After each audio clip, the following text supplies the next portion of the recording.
it's Cynthia, and welcome to Module 7. You're at the last phase of the four-part call flow process, which is called Verify It.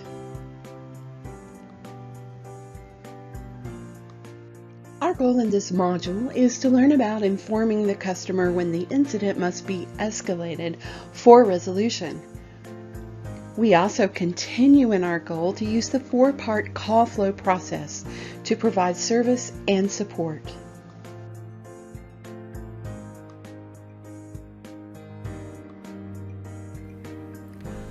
By the end of this module, you will be able to explain how to use the fourth part, Verify It, of the four-part call flow process to wrap up the call, and demonstrate how to appropriately inform the customer that their incident is being escalated.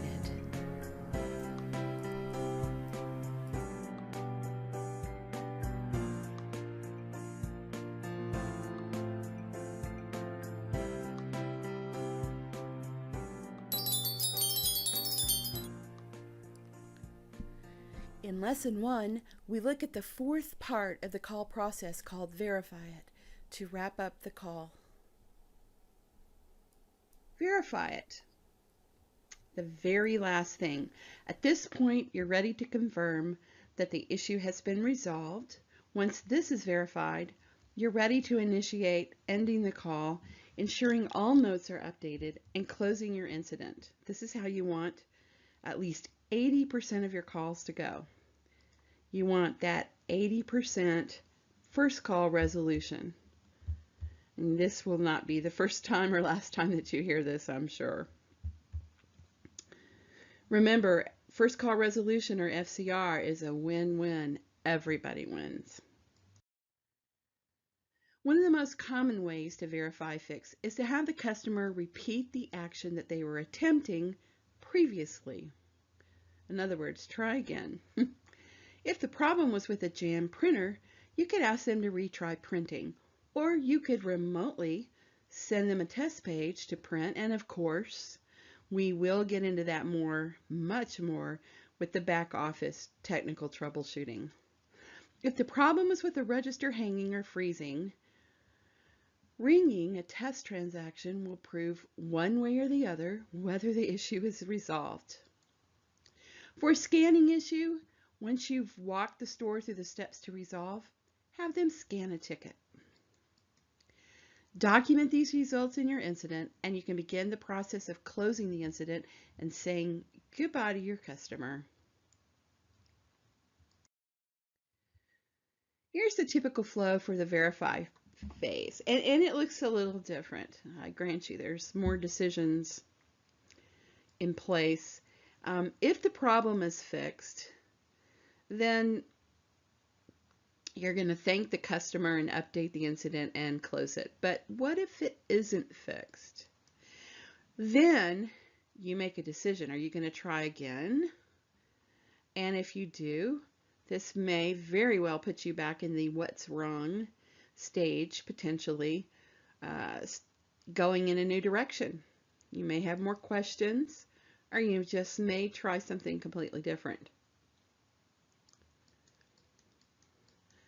If you're confident that you've done everything you can, then you're not going to try again. There's nothing left to do but update the ticket, inform the customer that their incident is about to be escalated, and escalate it on to the next level. This store associate is testing the card reader on his POS monitor after working through a troubleshooting procedure with a member of the service desk. So he's retrying it again to be sure that it works.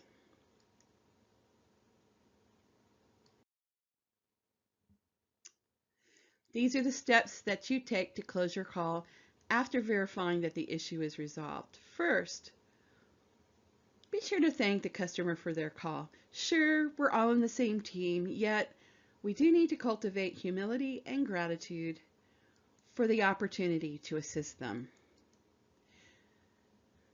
We want to be sure that if they need future assistance at some point, that they know that we're very pleased and very welcoming for them to give us a call back. Then please let them hang up first. That's important because then they can't say you hung up on them, for one thing, or feel like you've hung up on them. And if they have one other thing they need to tell you, then they get that opportunity. You know, one of those last minute questions that begin with, while I've got you on the phone, and then you're off and running. Be sure that all the notes in the incident are updated. That's very important. And we haven't talked about this a lot, but the information that you put in your incident is really data that gets crunched and analyzed by the software engineers, hardware engineers, and can make a huge difference. I mean, we've caught defective equipment by the number of returns on a specific piece that had the same symptom. And because we documented that in the incident, we were able to identify it and go back to the vendor. So it does a lot of good to have good notes in your ticket.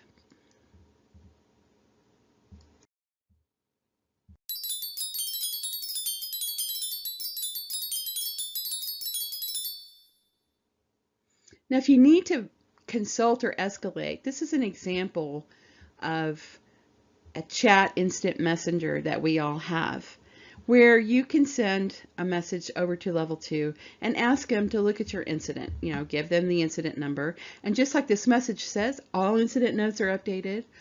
The solution from article number 450 didn't resolve the issue, and the scanner continues to beep intermittently. Store associate is on hold. That's a very important piece of information. That means they better get to you as soon as possible. If the issue is not resolved and you've consulted your leader level 2 and they don't have any particular solutions for you, again, this is where you're going to end up escalating.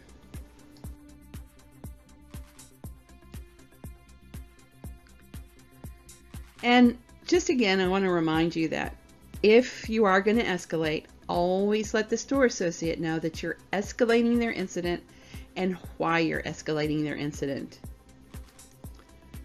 And always put the reason for the escalation in the incident work log.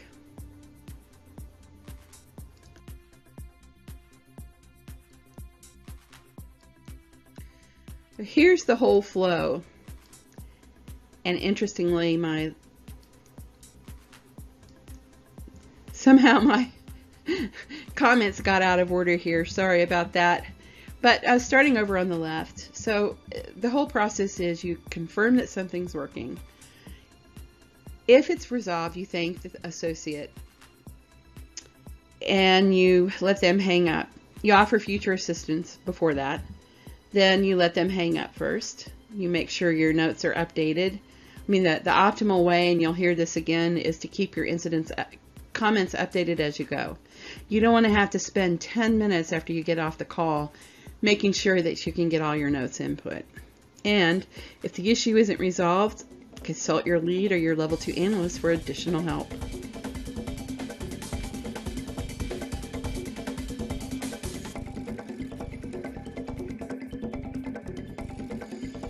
Well done. You're getting closer and closer. You've just finished the e-learning section of this module, and time to do some of those activities in